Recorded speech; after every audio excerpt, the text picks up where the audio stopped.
The Visigothic kingdom, which had dominated most of the Iberian Peninsula for 3 centuries, entered the beginning of the 8th century deeply weakened. Internal tensions between noble factions had eroded any idea of institutional continuity, and the elective Visigothic monarchy had become a constant battlefield where each succession opened new wounds.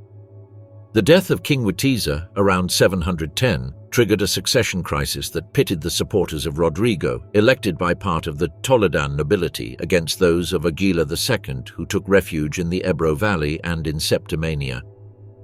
This division left the kingdom without a single leadership at a time when the external threat, coming from North Africa, was quietly growing on the other side of the strait. While aristocratic rivalries multiplied in the peninsula, Muslim power was consolidating in the Maghreb under the Umayyad governors of Ifriqiya, who used newly Islamized Berber troops to expand their borders. Governor Musa ibn Nusayr had completed the conquest of North Africa a few years earlier and looked to Al-Andalus as a natural extension of the expansive impulse of Islam. Later, Arab sources mention contacts between Musa and certain Visigothic nobles dissatisfied with Rodrigo, who supposedly offered support to weaken the monarch in exchange for keeping their privileges. It is not possible to determine the real degree of these alliances, but the narrative coincides on one point: the Visigothic fracture was the first factor that facilitated the Muslim incursion. The first significant military movement was carried out by Tariq ibn Ziyad, a Berber general under Musa's command. In the spring of 711, he crossed the strait with a contingent estimated between 7,000 and 12,000 men, probably a light and highly mobile force composed mostly of Berbers. The landing took place near the rock that would later bear his name, Jabal Tariq, Gibraltar. From there, he advanced northward, encountering little organized resistance in the first days. Rodrigo, who was in the north fighting a Basque revolt or inspecting his domains, had to regroup his forces in haste to face the threat. The armies met somewhere near the Guadalete or Barbet River at a location still debated. The battle, fought in July 711, quickly became the symbol of the Visigothic collapse. Later chronicles recount that certain followers of Witiza, resentful of Rodrigo, deliberately abandoned the field or even changed sides during the fight, causing the collapse of the Christian lines. Rodrigo disappeared in combat. His body was never identified with certainty, which fueled later legends about his fate. After Guadalete, the Muslim conquest ceased to be a simple incursion and became an expansive campaign. Tariq, aware of the power vacuum, advanced toward the heart of the kingdom without encountering unified resistance. He took Écija and marched toward Toledo, where the nobility had fled, leaving the capital open to the entry of Muslim troops. Musa ibn Nusayr, surprised by the rapidity of events, also crossed the strait in 712 with a larger and better equipped army to regularize the conquest and ensure more stable control. Together, they launched a coordinated offensive that culminated in the capture of Merida, Zaragoza, Tarragona, and much of the Tarraconensis in barely 2 years. In each conquered city, pacts, capitulations, or in some cases harsher submissions were established. The Muslim system of territorial incorporation offered various forms of integration, from agreements that respected property and religious freedom in exchange for tributes to direct military occupations. This accelerated the absorption of Visigothic territory, as many local communities preferred to negotiate rather than resist. The surviving Visigothic aristocracy became divided. Some fled to the northern mountains, others made agreements with the new rulers to retain part of their privileges. By 714, barely 3 years after the initial landing, almost the entire peninsula was under Muslim control. The forces of Musa and Tariq had achieved an expansion that in Europe was inconceivable in such a short time. The few areas that resisted or remained outside Muslim rule were the mountainous regions of the north, especially the Astur-Cantabrian area, difficult to access and with less centralized power structures. There, some Visigothic nobles, local warriors, and tribal leaders began to reorganize, giving rise to the first Christian resistance nuclei. When Musa and Tariq were called to Damascus to account for their actions before the Caliph, the conquest was already irreversible.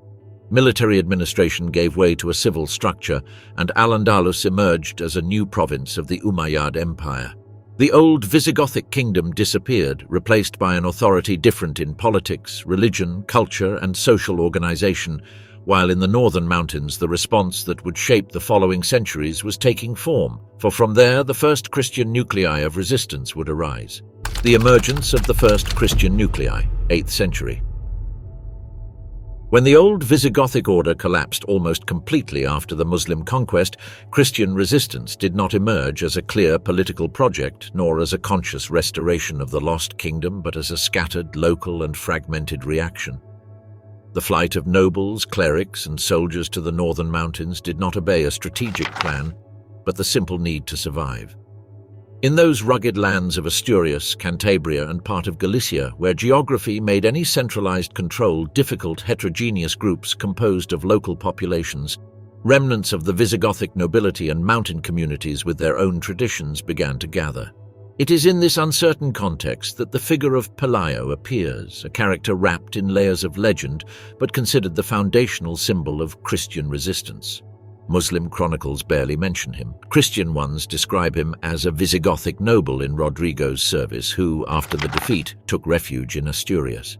It is likely that Pelayo was more than a national caudillo, a local leader who managed to unite several clans and groups willing to resist the newly imposed Muslim authority in the region. Whatever his exact origin, his leadership coincided with a moment of disorganization of the new Andalusi rule in the north, which allowed the emergence of an autonomous zone. The initial Muslim expansion had been rapid but not absolute. The walis sent from Córdoba established garrisons in important cities and made agreements with other populations, but they never managed to effectively control the narrow valleys, scattered villages and difficult mountain passes. This lack of solid presence allowed local leaders to re-establish power structures that during Visigothic times had been overshadowed by Toledo. Added to this was the fiscal and administrative pressure that accompanied the new rule. Although many communities accepted agreements, others avoided submitting or did so only nominally. Pelayo's consolidation as a figure of resistance manifested in an episode that would mark historical memory, the Battle of Covadonga.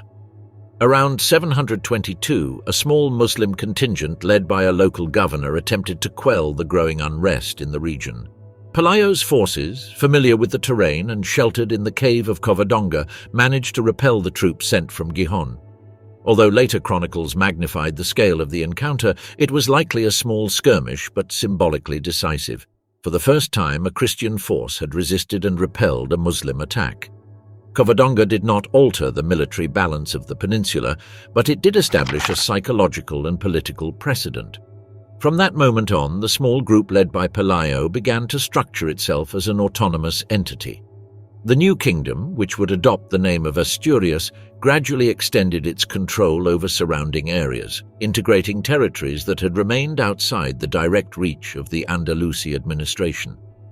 The capital was initially established in Cangas de Onís and later in Pravia and Oviedo, reflecting its progressive consolidation. After Pelayo's death, his son Favila and then Alfonso I reinforced the foundations of the new kingdom. Alfonso, married to Ermesinda, Pelayo's daughter, used family alliances to strengthen dynastic legitimacy. He undertook the first expeditions into Galicia and the Meseta, not so much to permanently recover territories, but to carry out raids and repopulate areas emptied by the Muslim advance or abandoned after the initial conquest. This policy of constant pressure allowed Asturias to expand its controlled strip without directly confronting the major Andalusi garrisons. The Christian resistance of the 8th century was not a unified bloc. While Asturias consolidated its nucleus, other regions such as the Basque country, the Western Pyrenees and parts of Navarre maintained independent structures, some cooperating with the Muslims, others resisting according to local convenience. The political diversity of the north contrasted with the powerful organization of Al-Andalus, which from Córdoba was beginning to develop a strong administrative system under the Umayyad emirs. The church played a fundamental role during this initial phase. Bishops who had fled from the south brought with them relics, manuscripts, and ecclesiastical structures that served as elements of cultural cohesion. The restoration of the diocese in the north not only reinforced Christian identity but also legitimized the authority of the new Asturian kings, presenting them as spiritual continuators of the Visigothic legacy. The reconstruction of Christian power in the north accelerated toward the end of the 8th century with Alfonso II, who moved the capital to Oviedo and turned it into a political, religious, and cultural center. His reign marked the shift from a leadership of resistance to an organized monarchy capable of sending embassies to Charlemagne and establishing diplomatic ties with European powers. Under his authority, the articulation of a peninsular Christian identity began, looking both to the Visigothic past and to Carolingian models. From these nuclei, Christian resistance gradually took shape and began to expand slowly southward, laying the foundations of a territorial rivalry that would extend over centuries and would take on new dimensions when Al-Andalus consolidated its power under the Emirate of Córdoba. The consolidation of Al-Andalus and the Emirate of Córdoba. After the swift conquest of the Visigothic territory, Al-Andalus was officially integrated into the Islamic world as a province dependent on the Umayyad Caliphate of Damascus. But what had begun as a military expansion was transformed within a few years into its own political entity, with complex internal dynamics and a rapid adaptation to the peninsular reality. Between 714 and 750, the Wallis sent from North Africa governed from Córdoba, administering an extensive territory where Arab Muslims, newly Islamized Berbers, Christians and Jews, subjected through pacts, as well as rural communities that had barely had contact with the new rulers, all coexisted. The process of consolidation was not without tensions. Although Arab and Berber contingents had been united in the conquest, they soon entered into conflict over privileges, land distribution, and access to power. The Arabs, a minority but politically dominant, claimed the best territories for their lineages, while many Berbers were sent to mountainous or less fertile regions, generating resentments that would become visible in several revolts. In addition, the distance from Damascus made direct supervision difficult, granting the Wallis considerable freedom to maneuver according to their interests. The year 750 marked a turning point. The Umayyad dynasty fell in the east after the Abbasid Revolution, and almost all of its members were killed. Only one managed to escape, Abd al-Rahman ibn Muawiyah, a young prince who crossed Egypt, the Maghreb, and finally reached Al-Andalus in 755. There he found a troubled scenario, with Arab and Berber factions in conflict and a provincial authority incapable of maintaining order. Abd al-Rahman took advantage of this power vacuum and, with the support of Umayyad clients and local discontents, seized Córdoba in 756, proclaiming himself independent emir. He did not formally break with the Abbasid Caliphate, but in practice he established an autonomous state under the legitimacy of his lineage. The Emirate of Córdoba quickly became the most stable political force in the peninsula. From the capital, Abd al-Rahman I reorganized the fiscal system, encouraged the arrival of new waves of Arabs and Syrians, and created a professional army that responded directly to his authority. These measures limited the power of the tribes and rebalanced the territory under state control. Internal revolts, common during the first decades, were suppressed through a mixture of diplomacy and repression, which allowed the emir to lay the foundations of a centralized government. The administration of the emirate was characterized by remarkable efficiency. Córdoba, with its bridge over the Guadalquivir, its walls and its growing population, became a political and economic center. Agriculture experienced significant advances thanks to the introduction of irrigation techniques, new crops such as citrus fruits, rice, sugarcane or cotton, and the improvement of hydraulic systems inherited from Roman and Visigothic times. Trade flourished due to connections with the Islamic Mediterranean, attracting artisans, merchants and scholars. Andalusi cities became filled with markets, workshops and inns that energized an expanding economy. The coexistence of religious communities was another defining feature of this period. Christians and Jews, under the status of dhimmis, could maintain their faith, their courts and part of their properties in exchange for specific tributes. Although this system implied legal inequality, it also guaranteed a degree of protection and stability unknown in other parts of Europe at that time. Many Christians gradually became Arabized, adopting the language, customs and ways of life of Muslims, giving rise to the so-called Mozarabs. The emirate also promoted cultural development. From the second half of the 8th century onward, Córdoba began to attract poets, jurists and thinkers from different regions of the Islamic world. Libraries, legal schools, and spaces for intellectual debate were introduced, preparing the ground for the splendor the city would later achieve. Umayyad art, inspired by Eastern traditions but adapted to Hispanic particularities, gave rise to mosques, palaces, and administrative complexes that transformed the urban landscape. However, this consolidation did not completely eliminate the centers of conflict.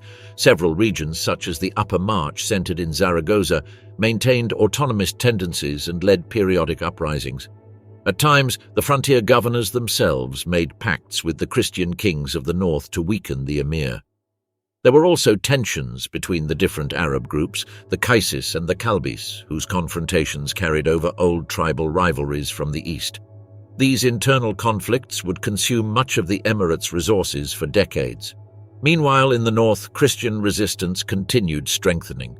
The kingdom of Asturias, which had begun as a marginal stronghold, continued expanding toward Galicia and the Meseta.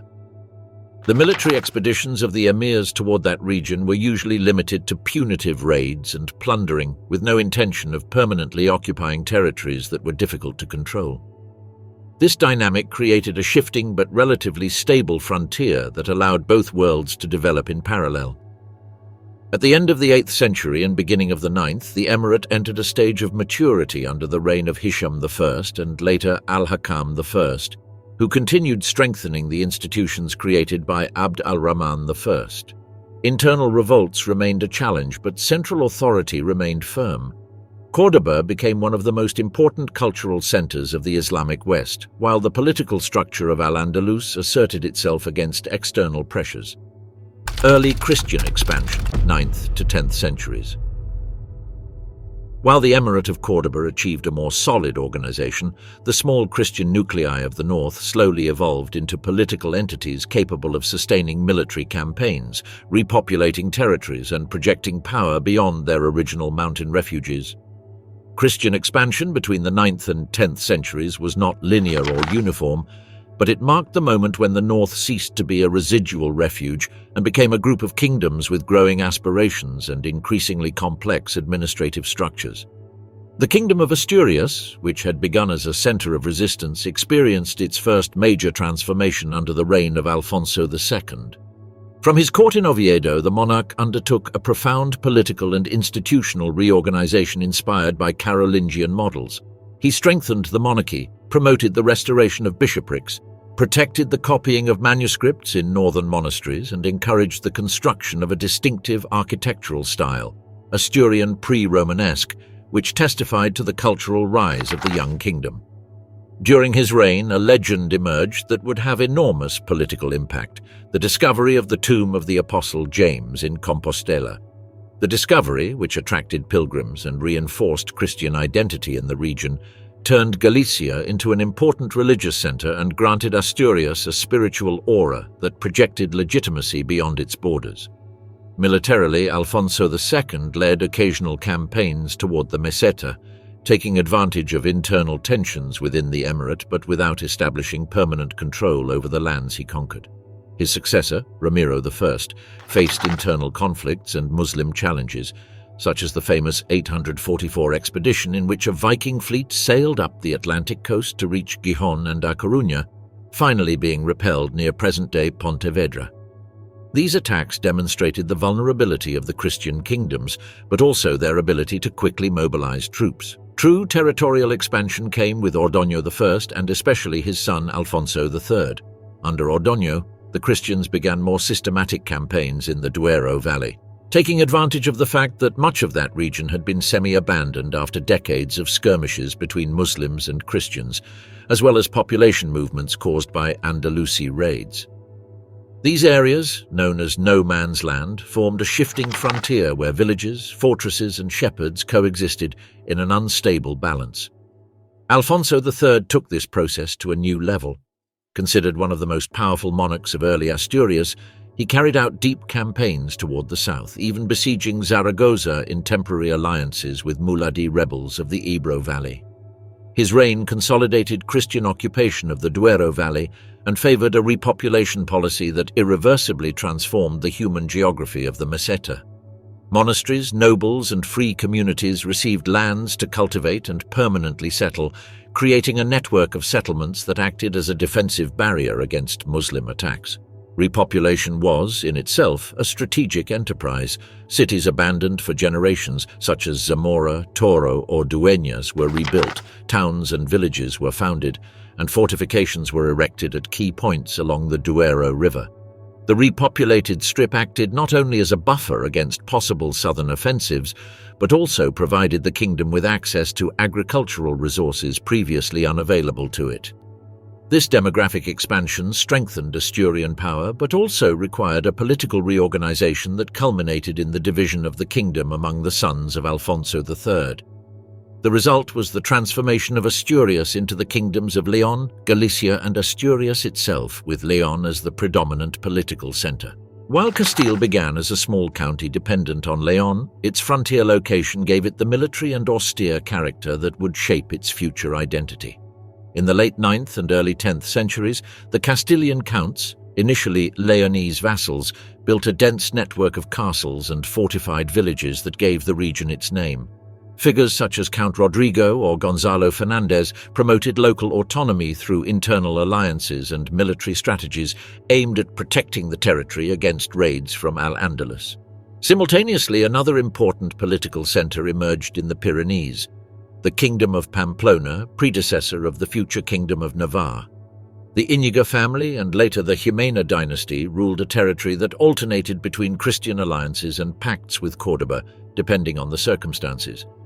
Pamplona controlled essential trade routes and exerted influence over Basque lands, becoming a strategic actor on the frontier with the upper march of Al-Andalus. In Aragon and the eastern Pyrenean counties, which would later form Catalonia, Christian expansion followed a different rhythm. Here, Carolingian influence was decisive. Charlemagne and his successors established the Hispanic March as a buffer zone between the Frankish Empire and Al-Andalus. Counties such as Barcelona, Urgell, Girona, and Osona were founded under Frankish authority, although they gradually gained autonomy. Early reconquest in this region focused on controlling Pyrenean valleys and securing communication through mountain passes, avoiding direct confrontations with Córdoba. The 10th century also saw the cultural and religious strengthening of the Christian kingdoms. Monasteries such as San Millán de la Cogolla or Ripoll became centers of literary production and transmission of classical knowledge. Churches and administrative documents began to show a more defined Hispanic Christian identity, one that looked to the Visigothic past as a symbolic reference and justification for territorial expansion. The Caliphate of Córdoba and its Golden Age. The proclamation of the Caliphate of Córdoba in the year 929 marked the pinnacle of Muslim power in the Iberian Peninsula. Abd al-Rahman III, heir to a dynasty that had managed to withstand both internal revolts and external pressure, decided to adopt the title of Caliph to assert the absolute independence of Al-Andalus from the Abbasids of Baghdad and the Fatimids of North Africa. With this gesture, the emirate transformed into a sovereign entity comparable to the great powers of the Islamic world, and Córdoba became one of the most prestigious capitals of the Middle Ages. The new caliph initiated a project of radical centralization. For decades, Al-Andalus had suffered from tribal tensions among Arabs, Berbers, and Muladiyas. Abd al-Rahman III subdued the rebel leaders of the Upper March, reorganized taxation, and professionalized the army through the incorporation of Slavic contingents and North African mercenaries, creating a force loyal directly to caliphal authority. This reduced dependence on tribal militias, which had been the source of numerous political and military crises in the past. At the same time, the caliphate undertook a process of territorial assertion. In the north, the campaigns against the Christian kingdoms showed the Andalusi military capacity, although without the massive conquests of earlier times. Abd al-Rahman III launched expeditions against León, Navarre, and the Catalan counties, ensuring that no Christian power could seriously threaten his frontier. These campaigns were more punitive than expansive. They consisted of swift attacks intended to reaffirm caliphal dominance and prevent the consolidation of alliances among the Christian kingdoms. The political splendor of the caliphate was reflected in Córdoba, whose transformation was extraordinary. Contemporary descriptions depict a city of hundreds of thousands of inhabitants, with paved streets, nighttime lighting, and a network of public baths that amazed European travelers. The Mosque of Cordoba, successively expanded, became one of the architectural jewels of the Islamic world, with its forest of columns, its mihrab of Byzantine mosaics, and its endless aisles that projected an unparalleled sense of grandeur. The Caliphate also stimulated an intense cultural life. Cordoba housed libraries with hundreds of thousands of volumes, workshops of copyists, and circles of philosophical debate that attracted scholars from across the Mediterranean. Works by Aristotle, Galen, and Ptolemy were translated, and disciplines such as medicine, astronomy, botany, and Islamic jurisprudence flourished.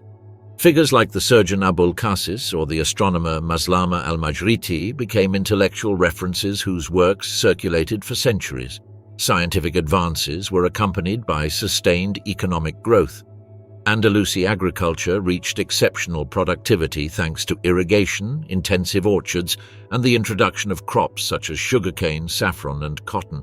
Cities formed commercial networks connecting Al-Andalus with the Maghreb, Egypt, Syria, and the Near East. Markets overflowed with silk, ceramics, tanned leather, perfumes, paper, and damascened steel weapons.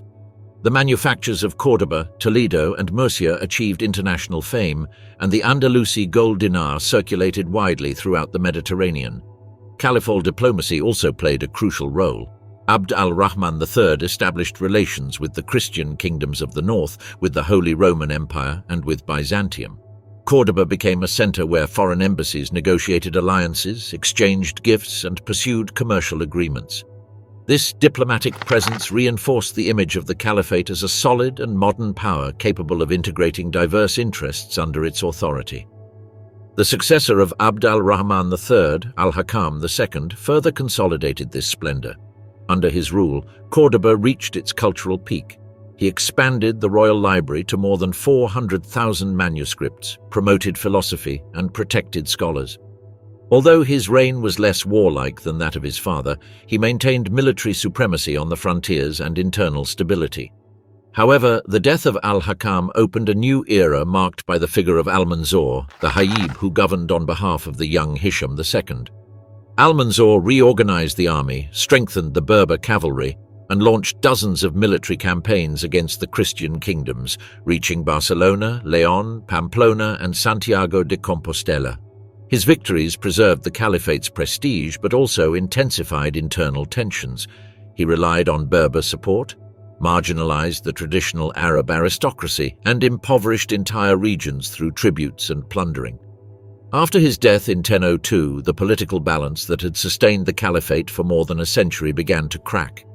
Rivalries among factions, local ambitions, and pressure from military groups led to the outbreak of a civil war that fractured Al-Andalus. Caliphal authority weakened to the point that in 1031, the Caliphate of Cordoba was officially abolished. The peninsula was once again fragmented, this time into a constellation of independent kingdoms, the Taifas. The fall of the Caliphate and the rise of the Taifa kingdoms. When the 10th century came to an end, the Caliphate of Cordoba, which had been the most formidable power on the peninsula, began to show deep cracks, even if its material and cultural splendor suggested otherwise. After the death of Al-Mansur in 1002 and the inability of his successors to maintain the rigid military system he had imposed, the internal balance quickly collapsed. The Umayyad power, which for decades had kept the various Arab, Berber, Slavic, and Muladi factions cohesive, dissolved into a tangle of rivalries that led to an open civil war, the Fitna of Al-Andalus. The Fitna, which unfolded between 1009 and 1031, was a constant struggle for control of the Caliphate. In just a few years, ephemeral caliphs, palace coups, political assassinations, and temporary pacts that broke as easily as they were formed followed one another. The prestige of the Umayyad lineage, traditionally unifying, was no longer enough to guarantee loyalties, as the military groups elevated by Al-Mansur, especially Berbers and Slavs, began demanding shares of power once reserved for the Arabs of Cordoba. The people of Cordoba themselves rose in rebellion several times, exhausted by a war that devastated the capital and paralyzed its economic life. The disintegration of the Caliphate did not affect all regions equally. The frontier marches, traditionally more autonomous, took advantage of the absence of central authority to act independently. Local governors stopped sending tribute to Córdoba and began organizing their own armies, forging regional alliances, and even minting independent currency. What initially seemed a temporary fragmentation became, by 1031, a new political system when the caliphate was officially abolished by a Cordoban assembly unable to restore unity. From the ruins of Umayyad power emerged between 20 and 30 independent political entities known as the Taifa kingdoms. Their name, derived from the Arabic taifa, meaning faction or group, reflects their origin. Small local dynasties that took control of cities and regions formed by Arab, Berber, Muladi, and even Slavic families. Among the most important taifas were Seville under the Abbadids, Zaragoza under the Banu Hud, Toledo under the Banu Dil Nun, Almeria under the Slavic Amirids, Valencia, Malaga, Badajoz, and Granada. Each taifa was structured around a main city from which a reduced but economically active territory was governed. These courts sought to legitimize their authority through cultural patronage, the construction of palaces, and the attraction of poets, philosophers, astronomers, and jurists. It was a brilliant artistic period. The taifas competed for prestige, sponsored the best intellectuals, and embellished their capitals with sumptuous architecture. But this cultural brilliance contrasted with profound military weakness. Political fragmentation drastically reduced the defensive capacity of Al-Andalus. The taifas, unable to sustain large permanent armies, frequently resorted to mercenaries and established fleeting alliances that dissolved as soon as circumstances changed. Internal rivalries were constant. Seville aspired to dominate the Guadalquivir Valley. Zaragoza looked toward the Ebro frontier. Toledo sought to control the Meseta, and Granada, protected by its mountainous geography, aimed to remain independent. This aggressive competition drained resources and hindered any coordinated defense against the Christian advance. The Christian kingdoms recognized the historic opportunity. Muslim weakness coincided with a period of internal consolidation in León, Castile, Navarre, and Aragon. In the absence of unity among the taifas, Christian monarchs began to exert military and especially economic pressure, establishing a system of tributes known as pariahs. In exchange for protection, the taifas paid astronomical sums in gold, risking ruin while enriching their adversaries. Castile and León, especially under Ferdinand I and Alfonso VI, took advantage of this wealth to finance professional armies and undertake more ambitious offensives. Socially, the inhabitants of Al-Andalus experienced fragmentation with a mixture of uncertainty and adaptation. Cities continued to flourish as many taifas kept commercial routes active with North Africa and the Mediterranean. However, fiscal pressure increased to sustain the payment of pariahs and the hiring of mercenaries. Opportunistic religious conversions and heterodox alliances also intensified, as each taifa sought survival through any available means. Córdoba, the former heart of Umayyad power, suffered greatly from the fall of the caliphate. Repeatedly sacked during the fitna, it lost population, prestige, and its central role in peninsular politics. Its decline opened space for Seville, Zaragoza, and Toledo to become major players in the Andalusi world. By the mid-11th century, the accumulated weakness of the taifas became evident. Although some managed to consolidate temporarily, such as the Seville of Al-Mu'tadid and Al-Mu'tamid, none possessed the strength to halt the Christian advance. The balance of power on the peninsula had changed irreversibly, and Muslim vulnerability soon reached a critical point when Alfonso VI delivered the most symbolic blow of the entire era, the conquest of Toledo in 1085, an event that would provoke the reaction of a new power from North Africa. The arrival of the Almoravids. In the mid-11th century, the political fragmentation of Al-Andalus into numerous taifa kingdoms had completely altered the balance of power in the peninsula. Each taifa competed for prestige, territory, and survival against its neighbors, but also against the growing pressures of Castile, León, and Aragon. Unable to sustain armies comparable to those organized by the Christian kingdoms, the taifa rulers began to pay pariahs, substantial tributes that, although they bought temporary peace, accelerated their weakening. The conquests of Ferdinand I, and above all Alfonso VI, showed that the Christian world had entered a phase of aggressive offensive and that the Muslim kingdoms risked disappearing one by one. The capture of Toledo in 1085 confirmed the worst fears. The former Visigothic capital, considered a symbolic, strategic and spiritual centre, had definitively fallen into Christian hands. Its loss not only meant a territorial blow, but a deep humiliation for the Taifas, demonstrating that their internal division was incompatible with any effective resistance.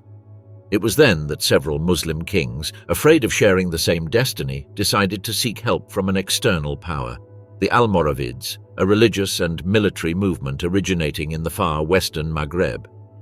The Almoravids had emerged among Sanhaja Berber tribes living in the Sahara Desert. Their founder Abdallah ibn Yasin preached a reformist vision of Islam centered on the strict application of religious law, moral discipline and communal unity. Over time, this movement transformed into a state that controlled Morocco and major caravan routes. Its emir, Yusuf ibn Tashfin, governed from Marrakech with undisputed authority and commanded an experienced, austere and deeply cohesive army. To the eyes of the Taifa kings, he represented the only force capable of stopping the Christian advance. In 1086, after intense diplomatic exchanges, Yusuf ibn Tashfin crossed the Strait of Gibraltar with a considerable army. They joined the troops of the Taifas and advanced toward the Guadiana Valley, where Alfonso VI was preparing to confront them. The clash took place at Sagrajas on October 23, 1086. It was a decisive battle. The Almoravid forces used their experience in desert warfare, the mobility of their light cavalry, and their iron discipline to break the Christian lines. Alfonso VI was wounded and had to withdraw with heavy losses. For the first time in decades, a Muslim army had decisively defeated a Christian kingdom in open battle. The victory caused a radical shift in peninsular politics. However, the Taifa king soon realized that Almoravid assistance was not disinterested. Yusuf ibn Tashfin, convinced of the moral and political decadence of the Andalusi principalities, returned to the Maghreb temporarily, but not before examining the internal situation of the Taifas. He observed lavish luxury, court intrigues, constant rivalries, and weak administration. Even the Andalusi ulema supported the idea that the Almoravid emir should assume direct control to guarantee the unity of Islam in the peninsula. In 1090, Yusuf crossed the strait again, this time not as an ally, but as a conqueror. One by one, the Taifas were absorbed through military or political pressure. Seville, Granada, Badajoz, Malaga, and Almeria fell under his rule. The refined courts of poets, musicians, and jurists were replaced by a more sober and rigid administration focused on austerity and religious orthodoxy. Power passed into the hands of governors sent from Marrakech, and the cultural splendor of the Taifas faded abruptly. Despite their strict religious vision, the Almoravids managed to temporarily restore the military strength of Al-Andalus. They reorganized defenses, banned the payment of pariahs to the Christian kingdoms, and launched campaigns to stop Castilian and Aragonese advance. Alfonso VI, weakened after Sagrajas and affected by the loss of Muslim allies, had to withdraw his ambitions. For several years, the frontier stabilized under North African control. But Almoravid rule did not resolve all tensions. Their doctrinal rigidity clashed with the more flexible traditions of Andalusi Islam, causing discontent among local elites. In addition, the great distance between Marrakech and Córdoba hindered agile governance. Revolts multiplied in several cities, and some Muslim nobles began to see the Almoravids as yet another foreign force limiting their autonomy. While attempting to maintain peninsular control, the Almoravids began to face new threats in the Maghreb itself. An even stricter and more radical movement, the Almohads, emerged in the Atlas Mountains, proclaiming a deeper religious reform and accusing the Almoravids of having strayed from the original path of Islam. Their rapid expansion and growing military power signaled a new cycle of confrontation that would have direct consequences in the peninsula. Castilians and Aragonese in expansion, 11th to 12th centuries. The capture of Toledo in 1085 marked a turning point that irreversibly altered the balance of power in the peninsula. Castile, which had emerged centuries earlier as a frontier county dependent on León, had evolved into a kingdom with its own identity, driven by a military nobility eager to expand territory and prestige. King Alfonso VI, heir to León and Castile, took advantage of the political weakness of the Taifas to launch a calculated offensive. Economic agreements, demands for pariahs, diplomatic alliances, and a sustained military advance that culminated in the peaceful entry into Toledo after the negotiated capitulation of its Taifa king, Al-Qadir. With the former Visigothic capital under his power, Alfonso VI gained symbolic legitimacy that reinforced his political project, and Castile became the main Christian force in the Central Peninsula. The impact of Toledo's fall was immediate. The Taifas, weakened after decades of internal wars, understood the scale of the threat and requested aid from the Almoravids, a religious and military movement from the Maghreb.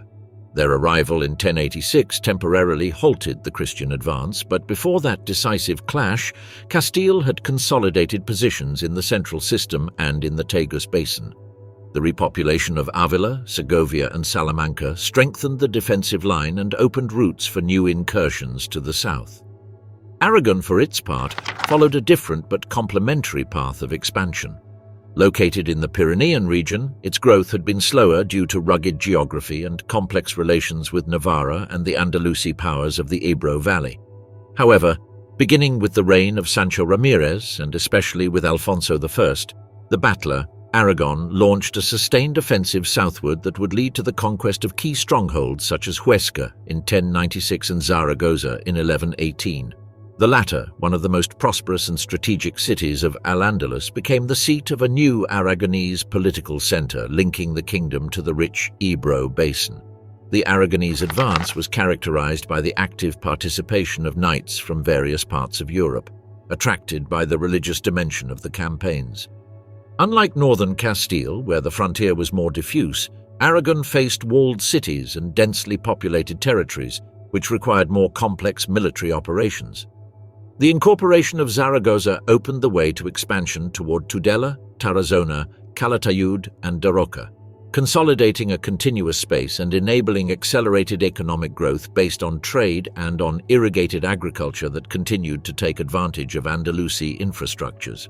While Aragon advanced through the Ebro Valley, Castile continued pressing along the Tagus despite Almoravid counterattacks. The defeats against them, especially Sagrajas in 1086, did not stop Castilian reorganization. The repopulated cities became centers of resistance and cultural diffusion. Communities of free peasants, nobles with specific fueros, and settlers from different regions created a relatively flexible social structure, which facilitated territorial control and the ability to mobilize urban militias. In this dual context of advance, Navarre sought to maintain its independence, but its power had diminished after the fragmentation of the former joint kingdom with Aragon. Even so, Navarre played a key role in peninsular balance. Its position between Castile and Aragon made it a diplomatically disputed territory, and its shifting alliances influenced the stability of the Christian frontier. Meanwhile, in the south, the Taifas under Almoravid rule experienced a brief economic and military revival, but they did not manage to change the long-term outcome. Internal tensions between African rulers and Andalusi elites undermined the cohesion of the new power. This allowed Castilians and Aragonese to resume their offensives from the mid-12th century onward, taking advantage of Almoravid decline and the emergence of the Almohads as a new Maghrebi force. In the Castilian advance, the military orders played a decisive role. The Order of Santiago, that of Calatrava, and that of St. John reinforced garrisons in newly conquered territories, organized campaigns, built fortresses, and undertook the task of repopulating strategic areas. This militarized model of colonization allowed the consolidation of regions still suffering incursions from the south and gave cohesion to the Castilian frontier line. The Christian advance produced a profound social transformation. In the new lands, the kings granted fueros to attract settlers, guaranteeing judicial, fiscal, and military freedoms. Cities acquired a central role, with strong councils that acted as administrative and defensive nuclei. This urban structure would be essential to sustain expansion in the following century. Aragon, for its part, began projecting itself beyond the peninsula. With the consolidation of the Ebro Valley and internal pacification, its kings began looking toward Mediterranean territories, particularly Catalonia and later maritime commerce, inaugurating a new dimension of the Reconquista, strategic projection toward the sea. Meanwhile, Castile prepared a decisive offensive toward the south, aware that the Almohads represented a more centralized and disciplined power than their predecessors. This total clash, inevitable on the horizon, would define the next stage and determine the pace of the Reconquista in the transition between the 12th and 13th centuries, when the new North African Empire would land in the peninsula to attempt to restore Muslim power against the Christian advance. The Almohad domain and the total clash. In the mid-12th century, the Iberian Peninsula entered a new cycle of military, political and religious tension, marked by the arrival of the Almohads, a reformist movement that emerged in the Atlas Mountains and sought to restore the doctrinal purity of Islam. Their appearance was not a sudden phenomenon. It responded to the progressive deterioration of Almoravid power, whose initial rigidity had led to internal tensions, administrative corruption, and constant military wear against the increasingly organized and better-armed Christian kingdoms. Almoravid defeats, together with local uprisings in Al-Andalus and the Maghreb, opened the way for the Almohads, led by Ibn Tumart and later by Abd al-Mumin, to take control of the North African Empire and project their power into the peninsula. The Almohad advance reached Al-Andalus with a forceful political and religious message to restore authority, eliminate practices considered doctrinal deviations, and halt the Christian advance. Abd al-Mumin launched a campaign between 1146 and 1157 that culminated in the systematic occupation of the former Almoravid domains. Strategic cities such as Seville, Córdoba, Granada and Almería were incorporated into a rigorous administrative structure that sought to centralize power and ensure constant military discipline. The Almohad presence in the peninsula redrew the political map and restored to Peninsular Islam an offensive capacity it had not possessed since the early Almoravid period. The new empire was organized through governors sent directly from the Maghreb, troops loyal to the caliph, and a strictly supervised military aristocracy. Unlike their predecessors, the Almohads introduced a more uniform cultural policy. They promoted the use of Berber and Classical Arabic, limited local autonomies, and reinforced a legal system based on the strictest interpretation of the Maliki doctrine. This generated tensions with sectors of Andalusi society accustomed to more flexible practices, but at the same time strengthened internal cohesion in the face of the Christian threat. Seville became the political capital of Almohad power in the peninsula. There, the new rulers undertook extensive urban reforms, building walls, palaces, and defensive structures that demonstrated their ambition to establish a lasting domination. The celebrated Giralda, originally a minaret, emerged as a symbol of Almohad splendor, along with the reuse and expansion of the city's former Great Mosque. The architectural consolidation reflected the clear intention to transform Al-Andalus into a stable province of the great North African Empire. Meanwhile, the Christian kingdoms watched the Almohad rise with concern. The advances achieved during the 11th century and the first half of the 12th now risked being reversed. The offensives that had culminated in the capture of Toledo in 1085, Portuguese consolidation south of the Minho, and Aragonese expansion in the Ebro Valley now faced an adversary that was numerically superior, better organized, and marked by a strongly expansionist ideology. During the first decades of Almohad rule, encounters between the two blocs multiplied. Under Caliph Abu Yaqub Yusuf, Muslim troops launched punitive campaigns into Christian territories, besieged frontier cities, and forced peninsular kings to reinforce defensive alliances. In 1179, the Treaty of Cazorla between Castile and Aragon attempted to define zones of expansion to avoid internal conflicts and concentrate efforts against the Almohads, illustrating the shared fear of Maghrebi power. One of the most significant episodes of this period was the siege of Santarém and the Almohad offensive against Portugal. Afonso I and later his son Sancho I were forced to resist continuous assaults in the Tagus Valley, where cities such as Lisbon, Évora and Alcácer do Sal became recurrent points of dispute. The Portuguese frontier, still young and vulnerable, suffered attacks that threatened its survival as an emerging kingdom. Castile also experienced critical moments.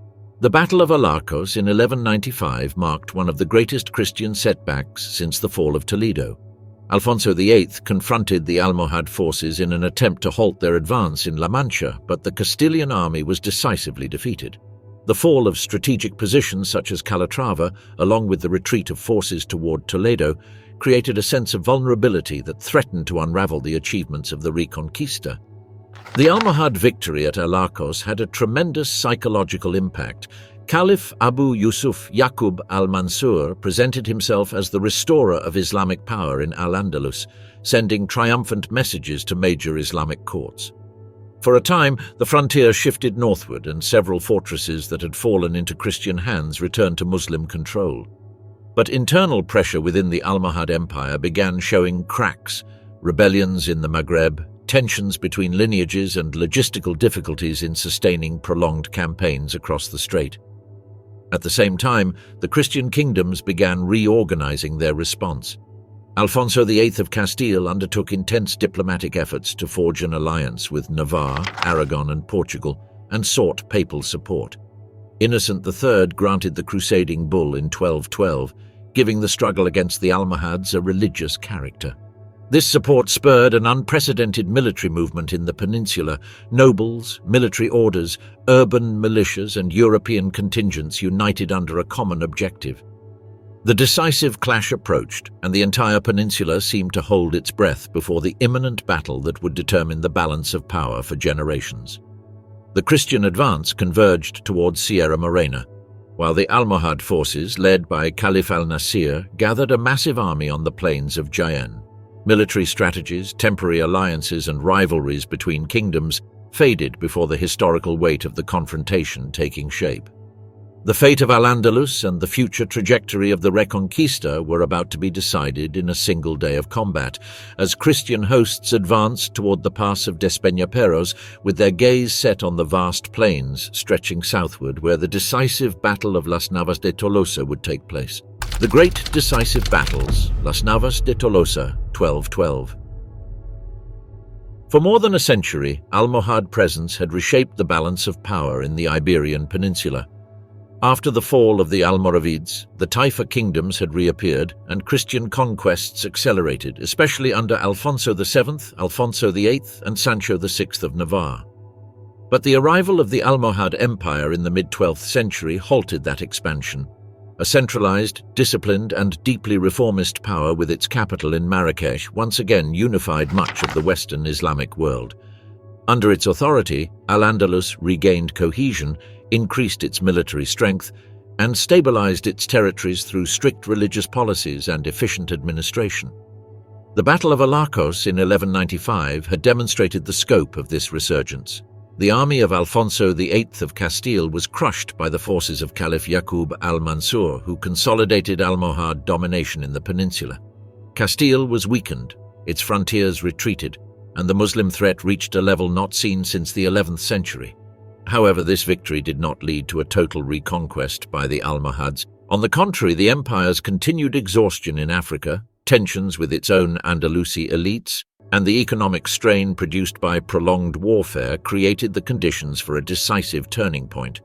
In the early 13th century, Caliph Muhammad al-Nasir assumed leadership of the empire and sought to complete the work of his predecessor, to defeat Castile definitively and restore absolute control over the frontiers of the Tagus Valley. Al-Nasir gathered a massive army in Marrakech and crossed into the peninsula in 1211. His forces combined Berber, Arab, Andalusi, and contingents recruited from various parts of the empire, giving him a force larger than any individual Christian army. Facing this threat, Alfonso VIII understood he could not repeat the mistake of Al-Andalus.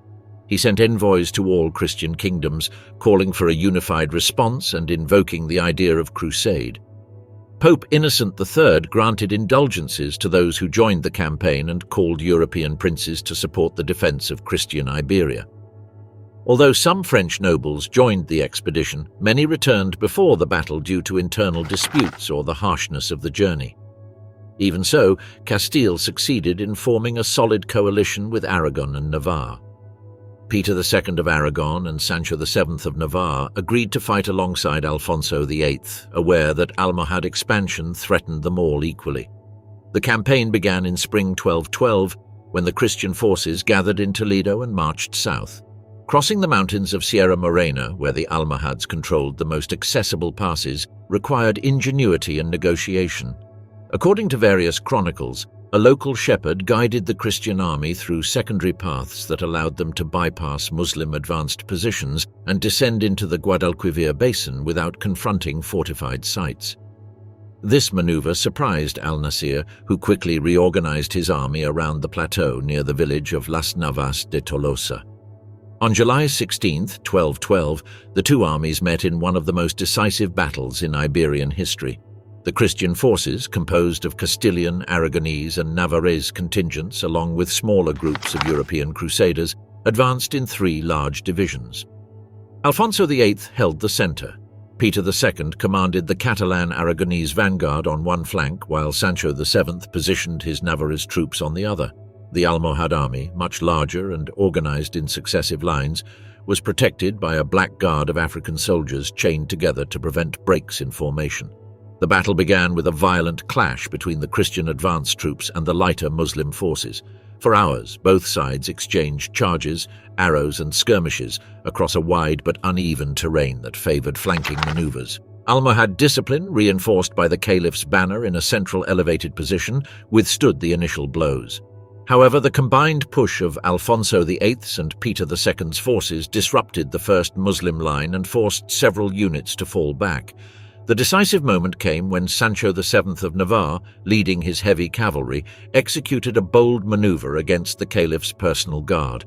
Castilian and Navarrese chronicles describe how the Navarrese horsemen managed to break the chains linking the African guards, creating an unexpected breach in the heart of the enemy formation. The breakthrough unbalanced the entire system. The second and third Almohad lines began to retreat in disorder, and within hours the Christian pressure became an unstoppable advance. Al-Nasir, facing the risk of encirclement, fled the battlefield, leaving behind his camp, insignia, and much of his army. Casualties were enormous on both sides, but the Muslim losses were irreparable. The Almohad army, which had represented the last great hope for strong, unified Muslim rule in the peninsula, was destroyed. Its defeat not only weakened the empire in Al-Andalus, but also accelerated its decline in the Maghreb, where internal rebellions and power struggles were already underway. The consequences of Las Navas de Tolosa were immediate and profound. Castile advanced southward with renewed confidence. Frontier fortresses collapsed one by one, unable to resist without the backing of the great Almohad army. Within a few years, the castles and cities of the Upper Guadalquivir fell, opening the way toward Córdoba and Seville. For Aragon and Navarre, the victory also meant greater political prestige and increased influence in peninsular affairs. Christian morale rose to unprecedented levels, and the balance of power, which for a century had fluctuated between advances and setbacks, finally shifted decisively to the north. With the Almohad Empire weakened and the Christian kingdoms increasingly coordinated, the path to the reconquest of the Guadalquivir Valley was now open. The reconquest of the Guadalquivir Valley. When the Christian victory at Las Navas de Tolosa in 1212 cleared the way for a systematic offensive toward the south, the Guadalquivir Valley became the most important strategic objective for Castile. Controlling this region meant dominating the economic backbone of Al-Andalus, its main commercial routes, and the cities that had been centers of Muslim power for centuries. Christian military pressure increased almost immediately after the Almohad withdrawal, which left Andalusi governors weakened and isolated without the North African force that had previously allowed them to sustain the frontier.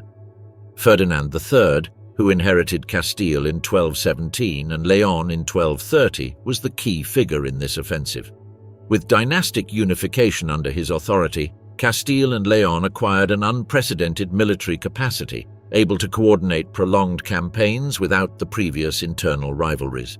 The monarch reorganized the troops, reinforced municipal militias, attracted the military orders of Santiago, Calatrava, and Alcántara, and forged alliances with nobles who until then had acted autonomously. His objective was clear: to take advantage of the Almohad collapse and advance progressively, securing territory through rapid repopulations and well-calculated pacts. The first great conquest was Córdoba, an icon of the caliphal past. The city, immersed in internal struggles among Andalusi factions, was weakened despite its impressive walls. In 1236, a group of local Christians sympathetic to Castile facilitated the entry of troops through a tower near the Alcázar. Ferdinand III arrived immediately to consolidate the takeover, and after weeks of fighting inside and outside the city, the Castilian banner finally flew over what had once been one of the most brilliant capitals of Western Islam. The Great Mosque was transformed into a cathedral, and the city was placed under strict military control while the first repopulations were organized. The fall of Córdoba had a profound impact on the peninsular balance. It demonstrated that Muslim power was too fragmented to resist prolonged sieges, and that local alliances, both among Christians and among Muslims in conflict with each other, could accelerate the conquest. After securing the city, Ferdinand III focused on consolidating control over its surroundings. Castro del Rio, Lucena, Priego, and Baena fell within a few years, creating a defensive belt around the former caliphal capital. The Castilian advance continued east and west. In Jaén, Muslim resistance was more tenacious. The local Taifa kingdom, aware of the city's strategic importance, reinforced its walls and sought external support but failed to stop the Christian siege. After months of blockade and attrition, Jaén capitulated in 1246 through a pact that allowed part of its population to remain in exchange for tribute and loyalty to Castile. This agreement was crucial. The Treaty of Jaén turned the Nasrid Kingdom of Granada into a vassal of Castile, forcing it to pay parias and to participate indirectly in the Christian consolidation of the valley. Granada would survive 2 more centuries thanks to this commitment, but its capacity to influence peninsular politics was severely limited. With Córdoba and Jaén secured, Castilian attention shifted toward the heart of the Guadalquivir, Seville. The city was the remaining jewel of Western Andalusi Islam, an essential port city connected to the Atlantic and with a large and diverse population. Conquering it meant completing control of the valley from its source to its mouth. The siege, begun in 1247, was one of the most complex of the entire Reconquest. Ferdinand III ordered the river to be blocked by a fleet built in Cantabria, taking advantage of northern naval experience. Castilian ships succeeded in breaking the famous chain that crossed the Guadalquivir to prevent enemy access, and once control of the river was achieved, the city was cut off from supplies. Inside Seville, tensions among Muslim factions increased. Some groups defended resistance at all costs, while others saw capitulation as inevitable. Famine spread during the autumn of 1248, and finally, after months of siege, the city surrendered. Ferdinand III entered it at the end of that year, accompanied by nobles, knights of the military orders, and urban contingents who celebrated the greatest Castilian conquest since Toledo. The Great Mosque was consecrated and gradually transformed into a Christian temple, and a vast repopulation program began with settlers from the north, as well as nobles and knights who received land grants. The fall of Seville definitively transformed the balance of power in the southern peninsula. The Guadalquivir region came almost entirely under Christian control, and Castile became the dominant power in the center and west of the peninsula. The organization of the newly conquered territory required enormous administrative efforts. Councils were founded, charters were granted, districts were delimited, and commercial routes with the Meseta interior were promoted. The valley, with its fertile irrigated agriculture, came to feed a rapidly growing Castilian population. After Seville, the next strategic objective was Jerez, which fell in 1264 after the Mudéjar revolt that involved several Andalusi cities. Ferdinand III had already died in 1252, but his son Alfonso X continued the consolidation process, securing Cádiz, Lebrija, Arcos, and other towns that completed Castilian control of the valley and its outlet to the sea. The Mudéjar revolts were harshly suppressed, marking the beginning of a stricter policy toward the subjected Muslim communities, forcing many to emigrate to Granada. The Guadalquivir Valley, once the heart of Andalusi splendor, became one of the pillars of medieval Castile, a newly integrated territory that offered resources, population, and agricultural wealth sufficient to sustain the kingdom's ambitions. From there, the frontier with the last Muslim stronghold, the Nasrid Kingdom of Granada, stabilized for more than 2 centuries, a living and dynamic frontier marked by alternating truces, tributes, raids, and major campaigns. The expansion of Aragon in the Mediterranean. While Castile advanced southward, pressing into the Guadalquivir Valley and consolidating the heart of the future Hispanic monarchy, the Crown of Aragon took a different path. oriented not only toward peninsular territorial expansion, but toward the construction of a maritime and commercial power that transformed its political identity between the 12th and 14th centuries. Unlike Castile, whose reconquest drive had a clear north-south axis, Aragon combined pressure on Muslim frontiers with a strategy that viewed the Mediterranean as the natural space to project its influence. The origin of this expansion dates back to the dynastic union between the Kingdom of Aragon and the County of Barcelona in 1137 through the arranged marriage between Petronila of Aragon and Ramon Berenguer IV. This union produced a hybrid political entity, powerful in the Pyrenean interior thanks to the Aragonese legacy and extraordinarily active in maritime trade thanks to the Catalan tradition. The ports of Barcelona, Tarragona and Tortosa became essential nodes for exchanges with Italy, North Africa and the Levant, generating a solid economic base to finance military campaigns beyond the peninsular borders. Before fully turning to the Mediterranean, the Crown of Aragon completed its internal expansion to the south. During the first half of the 12th century, the campaigns of Ramon Berenguer IV and Alfonso II allowed advances into strategic Muslim territories. The conquest of Tortosa in 1148 and that of Lleida in 1149, carried out with support from Provençal contingents and military orders, ensured control of the lower Ebro basin and opened the door to future operations. These cities of great agricultural and commercial importance were integrated through pacts that initially respected the Muslim populations, consolidating a system of coexistence managed with political pragmatism.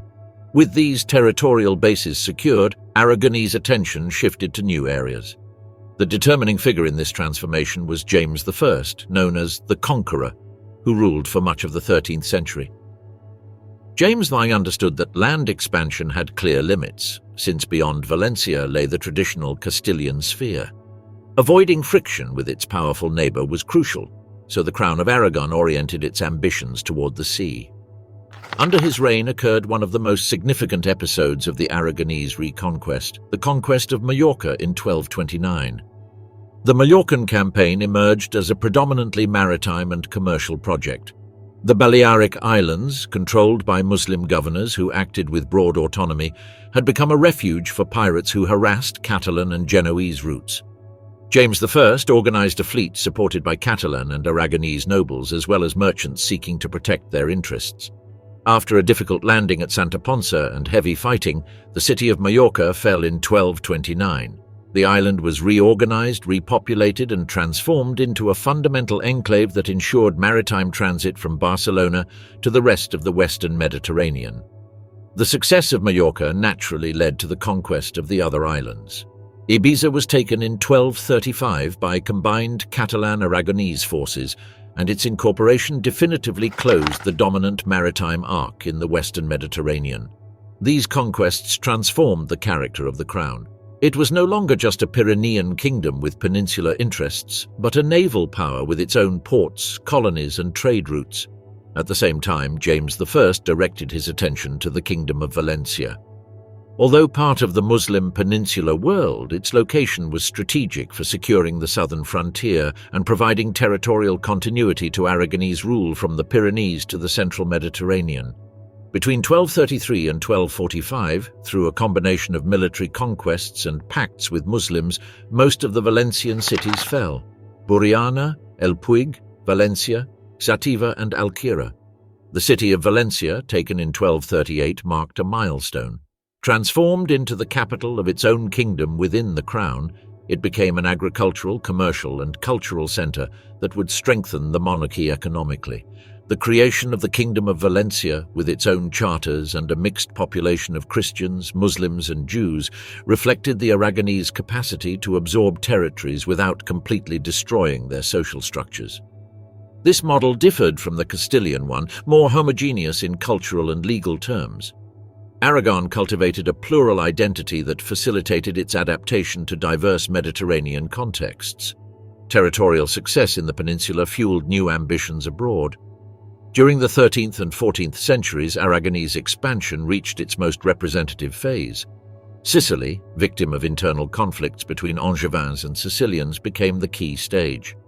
In 1282, the uprising known as the Sicilian Vespers opened the door for Peter III of Aragon to accede to the Sicilian throne, supported by the local nobility. This annexation transformed the crown into a decisive actor in Italian politics. Later interventions would incorporate Sardinia in 1323 and Naples in 1442, integrating into the Aragonese network territories that were complex but strategically valuable. This Mediterranean empire allowed the Crown of Aragon to control trade routes connecting east and west. Catalan merchants established themselves in crucial ports such as Messina, Palermo, Naples, or Cagliari, and their consulates regulated transactions, taxes, and disputes. The robust trade of textiles, cereals, iron, and manufactured goods fed the royal coffers and strengthened the cities. Barcelona emerged as a financial center with stable currencies, banking institutions, and a consulate of the sea that set legal precedents for European navigation. But this expansion was not free of tensions. The Mediterranean territories, especially Sicily and Sardinia, required significant military resources to maintain Aragonese authority against local resistance and foreign threats. Rivalry with France and the Anjou made the Mediterranean a stage of constant wars. This was compounded by internal conflicts between the Aragonese nobility and Catalan urban elites, which limited the monarch's centralizing capacity.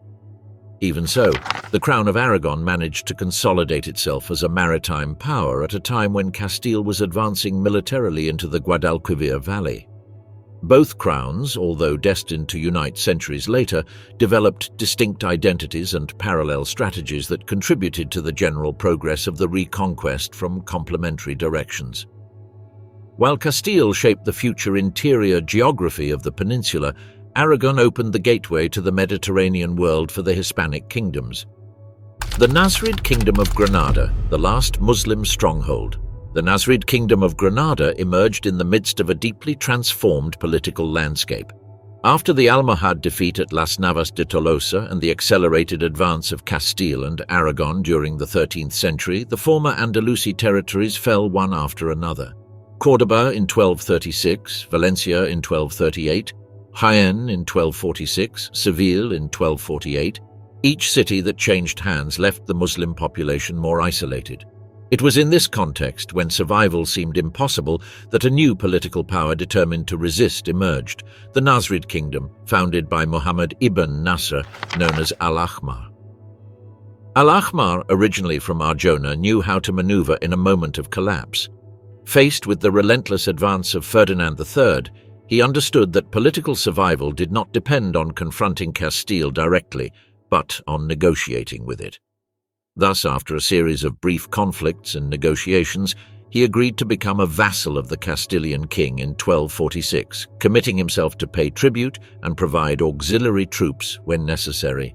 This agreement, which for other rulers would have meant subjugation, represented for Al-Ahmar the possibility of building a safe refuge for hundreds of thousands of Muslims displaced by the fall of the great cities of Al-Andalus. The new capital was not an ancient city, but an enclave transformed from a hill overlooking the valleys of the Darro and the Genil, the Alhambra. Although earlier fortifications existed, it was under the Nasrids that the complex acquired the form recognized today.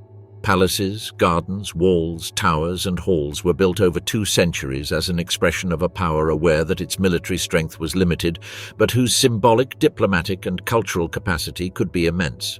The Alhambra became a self-sufficient Palatine city, a symbol of authority and a refuge for the Nasrid lineage against internal and external threats. Granada, as a kingdom, was politically fragile but economically prosperous. Its mountains protected the capital, while the fertile Genil Valley sustained highly valuable irrigated crops, mulberry trees for silk, cereals, fruits, vegetables, and sugarcane. Granada's textile production achieved international fame and supported active trade with Italy, France, and the Maghreb. In the coastal areas of Malaga and Almeria, ports developed that were well connected to Mediterranean routes, allowing the import of weapons, horses, slaves, luxury goods, and manufactured products. The wealth generated by these exchanges helped finance both the tribute to Castile and the sophisticated Nasrid court.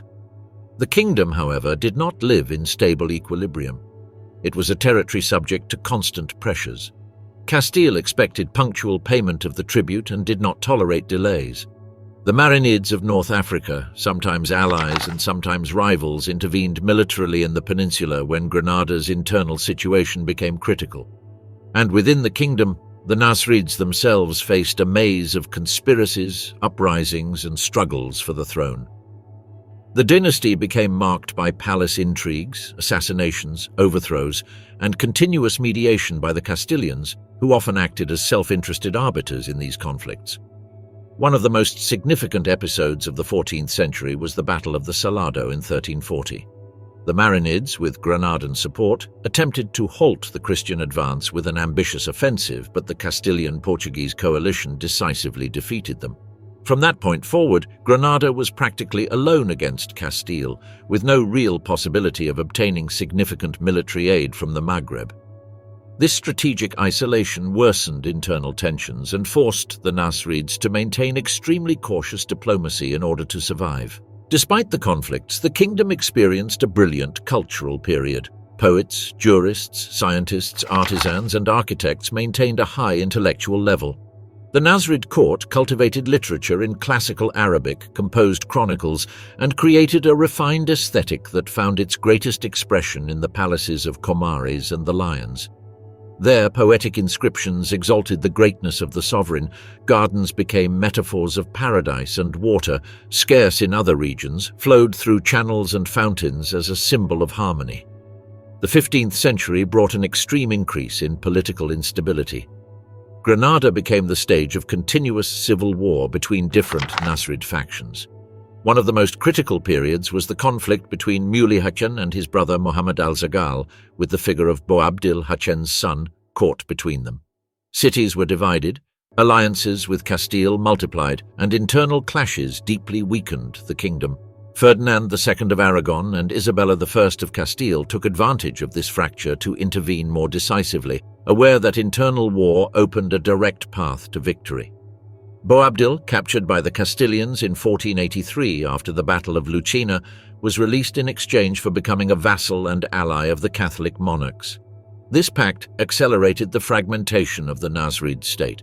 While Boabdil sought support to regain his position, Al-Zagal attempted to maintain control of the eastern areas of the kingdom, especially Almeria and Guadix. The division weakened Granada's military capacity at a time when the Christian offensive intensified. The frontier cities fell one after another. Malaga, after a brutal siege in 1487, was subdued without concessions. Baza fell in 1489 after a prolonged siege that forced Al-Zagal to surrender. The economy, although robust in times of stability, could not sustain a prolonged war and continuous tribute payments. Trade routes were disrupted, agricultural production decreased due to military devastation, and the population began to suffer the wear of decades of internal tensions. In this context, Boabdil, reinstated as emir in Granada but with limited authority, became a dependent ruler pressured by his own subjects and by the Catholic monarchs, who advanced inexorably toward the heart of the kingdom. The final collapse was only a matter of time. By the end of 1491, Granada was practically isolated, surrounded by Castilian forces that controlled all access points. The roads to the Mediterranean were cut off, supplies were scarce, and the civilian population endured the consequences of the siege. Negotiations between Boabdil and the Catholic monarchs advanced for weeks until they culminated in the capitulations of Granada, which established the terms of the surrender with guarantees for the Muslim population. The Final War and the Fall of Granada, 1492. At the end of the 15th century, the Nasrid Kingdom of Granada, the last Muslim political vestige in the Iberian Peninsula, was experiencing accumulated tension that had been building for decades.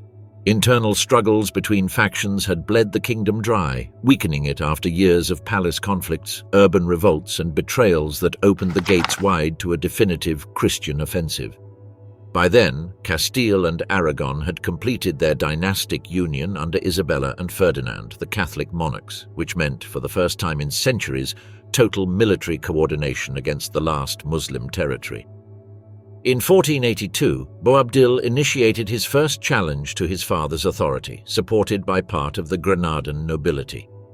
That same year, in a conflict combining personal ambition with institutional collapse, he was captured by Castilian troops in Lucena. His release, negotiated in exchange for vassalage, opened a deeper fracture within the kingdom. Boabdil returned to Granada with the explicit support of Castile, secretly committing himself to surrender fortresses and maintain internal civil war. This political maneuver, apparently advantageous, ultimately worsened the Nasrid ruin. The Catholic monarchs took advantage of these divisions. From Córdoba, their operational center, they planned a meticulous campaign without haste, based on strategies of prolonged siege, territorial isolation, and constant pressure. The Granada War was not a series of great pitched battles, but a systematic process of reducing strongholds one by one until enclosing the Nasrid kingdom in a tightening siege year after year. In 1485, Ronda fell, one of the most strongly defended cities in western Granada. Shortly afterwards, Loja, whose governor was Zagal himself, surrendered after desperate resistance. The war advanced methodically, eliminating step by step the strongholds that structured Muslim defense. In 1487, one of the most decisive blows occurred, the capture of Malaga. The city, an essential port and one of the main points of connection with North Africa, endured a harsh siege of several months. Its fall resulted from hunger, disease, and the impossibility of receiving reinforcements. The subsequent repression was severe. A large part of its population was enslaved, sending an unmistakable message to the rest of the Nasrid kingdom. With Malaga lost, Granada was left without access to the sea and without real possibilities of external support. The Castilian advance continued with the occupation of Baza, Guadix, and Almería, cities that Zagal defended with dwindling resources and increasingly unstable support. His defeat definitively fragmented Muslim leadership. Boabdil, aware of the situation, attempted to negotiate and maneuver to preserve what little remained of his authority, while part of the Granadan population began to view capitulation as an inevitable solution. The capital, which for 2 centuries had shone as a cultural, commercial, and political center, was isolated, exhausted, and surrounded by a Christian army equipped with artillery, well-trained contingents, and large-scale logistical support. In 1491, the Catholic monarchs established a permanent encampment in Santa Fe, a city created from nothing in front of Granada's walls. From there, they directed the final siege, a conscious blend of military pressure and political negotiation. Granada resisted with dignity, but its resources were exhausted.